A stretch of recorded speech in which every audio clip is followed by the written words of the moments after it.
Christianity, the Great Depression, and Walt Disney all molded it into the holiday that we have today. So it is largely believed that this tradition came from the ancient Celtic tradition festival called Samhain. I have been pronouncing it wrong in my last video too, that I filmed those facts about witches and vampires, and the pronunciation guide was wrong. It's called Samhain. Okay, so Samhain. Celts lived in the area that today is Ireland in the UK and northern France more than 2,000 years ago. And this holiday, the Samhain, was actually their new year. They celebrated the end of their year. Also, it was the end of fall or summer, and winter was slowly approaching. And this was a time of uncertainty and most often associated with human death as well. And on October 31st, they believed that the dead could come into the world of the living, basically. So the boundary between the world of the living and the dead was just blended. They believed that the spirits can cause trouble or damage crops, and also they believed that the presence of these spirits made it easier for the Druids or Celtic priests to predict the future. So they made a lot of predictions about the future. And to commemorate this event, the Druids built these huge sacred bonfires that were also supposed to cleanse everything, and they burned crops and animals as a sacrifice to the spirits so they wouldn't harm them. And also they typically wore animal skin as well. Well, then in the year 43 AD, the Roman Empire conquered most of the areas where Celts lived, and Romans had their own pagan events, traditions as well. So the first one was the holiday of Feralia, and it was a day in the late October where Romans traditionally commemorated the passing of the dead. So it was very similar. And the second day was a day where they would honor Pomona, and she was a Roman goddess of fruits and trees, and her symbol was the apple. So it is believed that's where the tradition of apple bobbing came about. Obviously these cultures kind of blended together, and like I said, they were very similar to each other as well. Now let's talk about Christianity for a little bit, because if there is literally any holiday that Christianity is just like, oh, this looks super cool, let's try to wipe it out, or at least change it so much that the festival would lose the original meaning and it would be completely replaced with the Christian tradition. Well,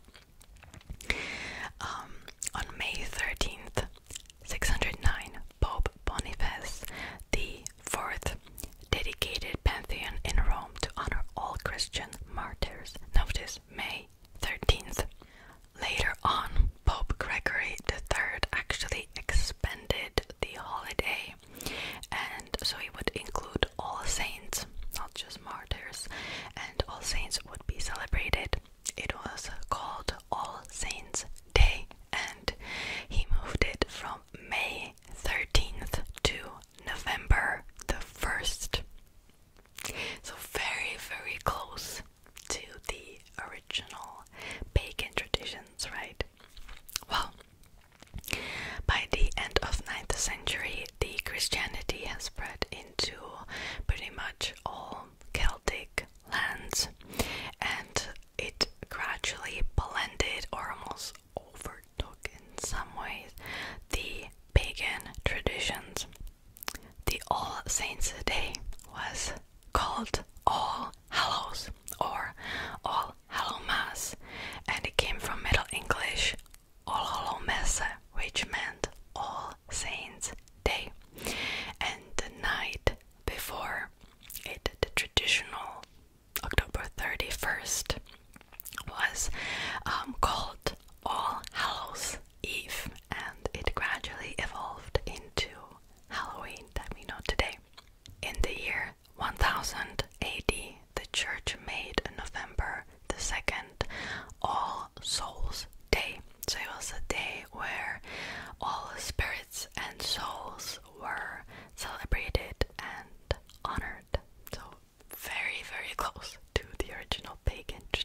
similarly celebrated as Samhain, with big bonfires, parades, and also people were dressing up in costumes such as saints, angels, or devils.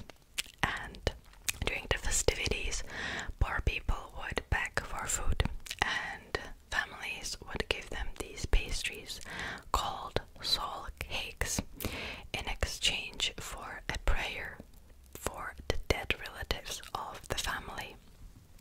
So they were like, oh, here, let me give you food, and you should pray for my family, or the dead relatives mainly. And the distribution of these cakes was highly encouraged by the Christian church because it slowly started to replace the original tradition where people would leave food and drinks as offerings for the spirits, ghosts basically.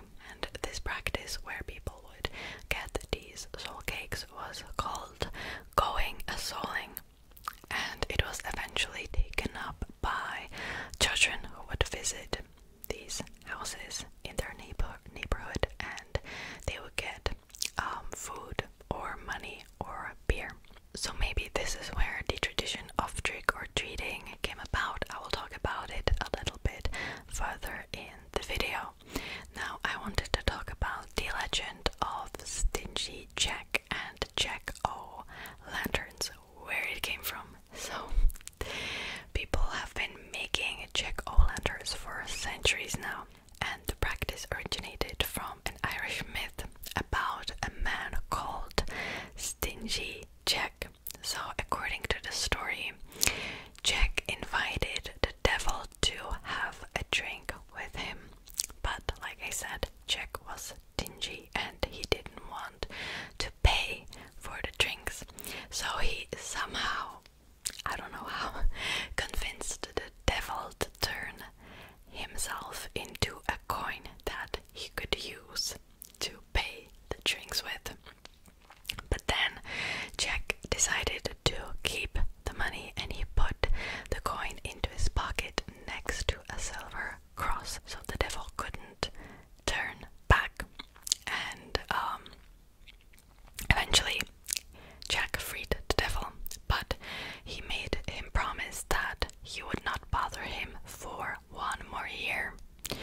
And also additionally, the devil wouldn't claim his soul when he died.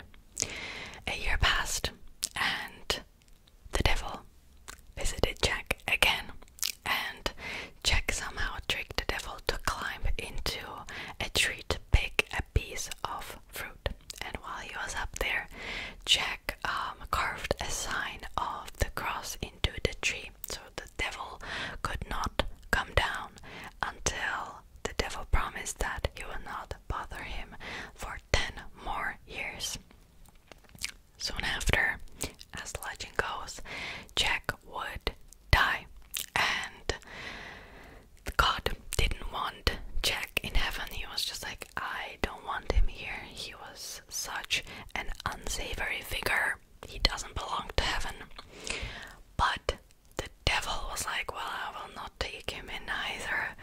Also, A, he was mad because Jack tricked him twice, and B, devil promised Jack that he would not claim his soul either. So basically Jack had to roam the earth as a spirit, and the devil only gave him a burning coal to light his way. And Jack put the coal into a carved out turnip, and he has been roaming earth ever since. And the Irish began to refer to this ghostly figure as Jack of the Lantern, and then simply Jack-o'-lantern. And in Ireland and Scotland, people began to make their own versions of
monsters or fellow spirits, basically. And to keep ghosts away from their houses, people would place bowls of food outside their homes to appease the ghosts and prevent them from attempting to enter. And during some Celtic celebrations, villagers disguised themselves in costumes made out of animal skins to drive away the phantom visitors. Okay, now let's talk about the history of trick or treating. So, we already talked about why people would wear costumes, right? And in later centuries, they started dressing up as ghosts, demons, and other malevolent creatures, and they also started to perform little tricks in exchange for food and drink. This custom is actually it actually originated back in Middle Ages, and it was known as mumming, and it is thought to be like the actual origin of trick or treating. In the late 1800s, there was a move in America to move Halloween into a holiday more about community and neighborly get-togethers, and not just about like ghosts and pranks. And people started to make different Halloween parties for both children and adults, and they started playing these games. And also sometimes they would DIY some haunted houses for the children, basically. And parents were encouraged by newspapers and community leaders to basically take out anything frightening out of the Halloween celebrations. So it was literally just supposed to be about the community. And because of this, Halloween lost most of its superstitious and religious undertones by the beginning of 20th century. And in Scotland and Ireland, young people took part in a tradition called guising, where they would dress up in a costume and they would accept offerings from various households. And rather than praying for the relatives of the family, they would sing a song, recite a poem, or tell a joke, or also perform any kind of trick, basically. And this tradition would also be present in America because of the immigrants. So at first, the pranks were pretty harmless. One of them was that they would literally just take out gate of their neighbors and move it somewhere else. I think this was so popular that it started to be called as gating, and they would just steal the gate, but then they would obviously return it. But it kind of got gradually worse and worse, and people started stealing dead bodies. Apparently, in the year 1900, medical students at the University of Michigan stole a dead body and they would place it at the gate. Also in 1879, this was before, about 200 boys in Kentucky stopped a train by laying a fake stuffed body across the railroad tracks.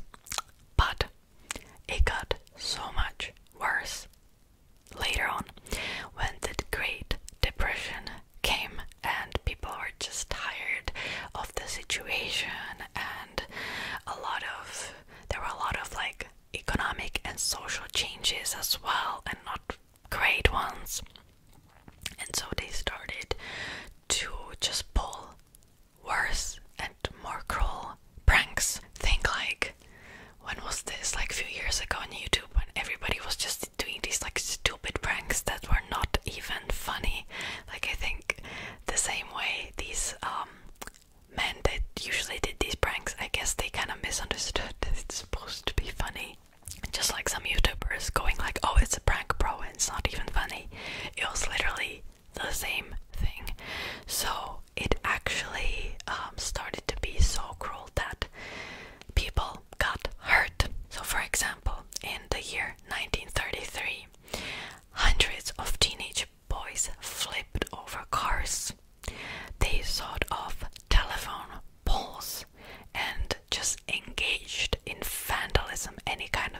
symbolism, and they called it a prank.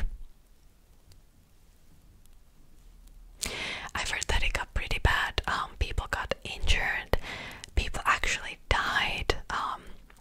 There was a man who went blind because of these pranks. That year, people actually called that year's holiday Black Halloween, similarly to the way they referred to the stock market crash that crashed 4 years before. There were just so many pranks that were just not funny, and they were just cruel, basically. And it was kind of believed that they couldn't really be punished for whatever reason.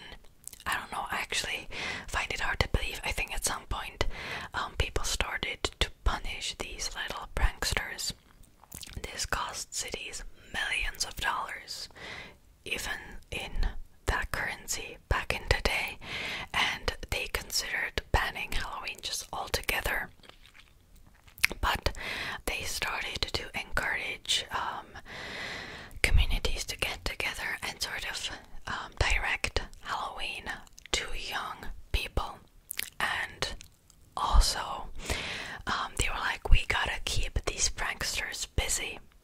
And that's how more I don't want to say commercial because it wasn't commercial yet, but that's how haunted houses actually came about. People were like, let's scare these pranksters, let's scare the out of them in these haunted houses, and they will not want to pull pranks, or more like vandalism.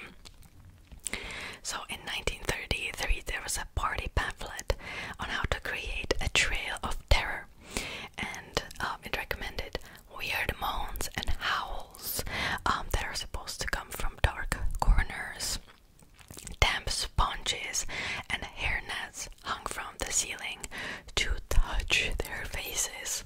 Now at the time, spooky or public attractions were already kind of popular. I mean, starting in the 1800s, there was a wax museum of Madame Tussauds that featured decapitated wax figures of the French Revolution.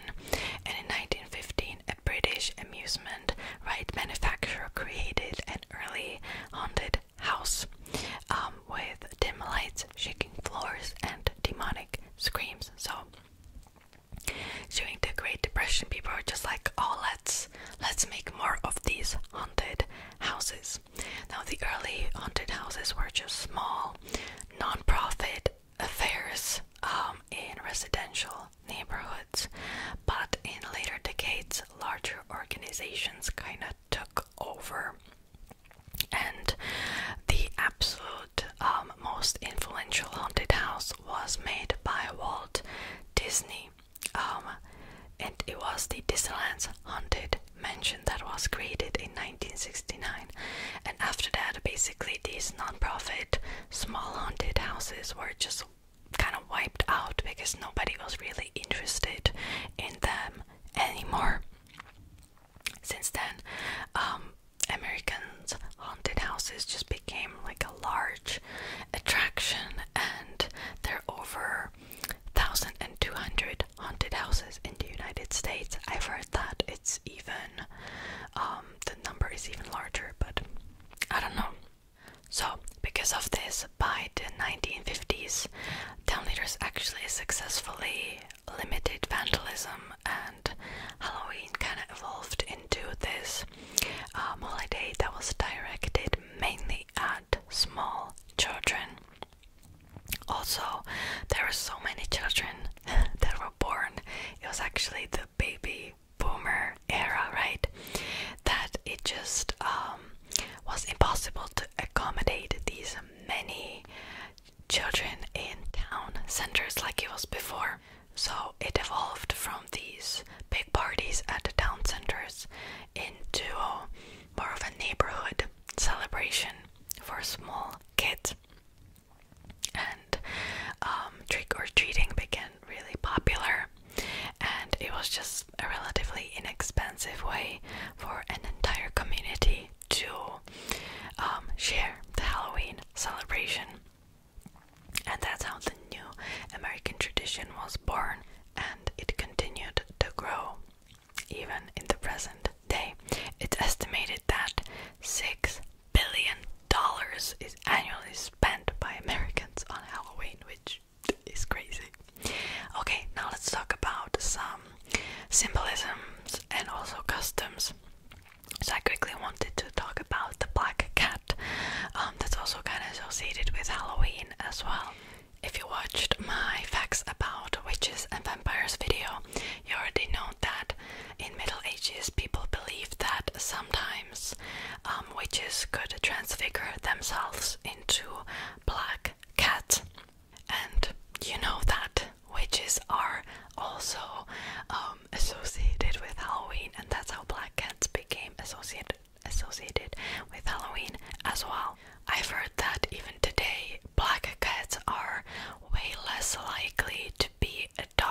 husband would look like, or which suitor they should choose, really. So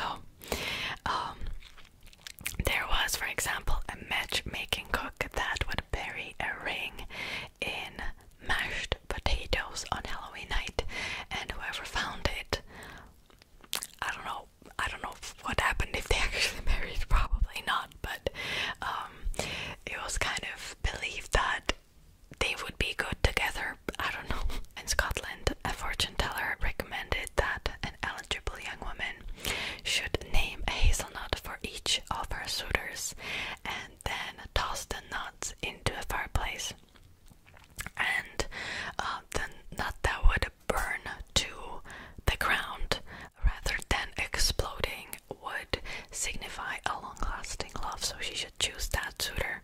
But in other cultures the opposite was true, so the nut that burned away would symbolize a love that would not last. So I don't know, you gotta choose one.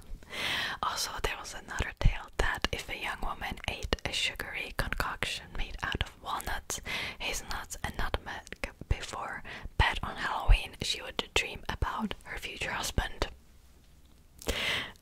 Also, some women tossed apple peas over their shoulders, hoping that they would fall on the floor in the shape of their future husband's initials.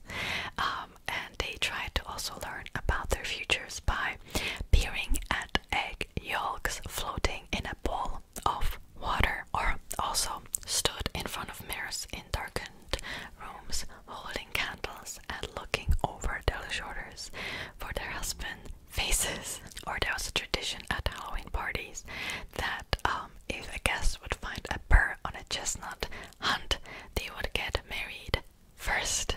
Now, I don't know if you would trust a nut to give you a proper romantic advice, but why not? I think it's cute. Okay, so I think this will be it for today's video. I will do a video on Tuesday about how All Souls Day is celebrated in the Czech Republic, because we don't really celebrate Halloween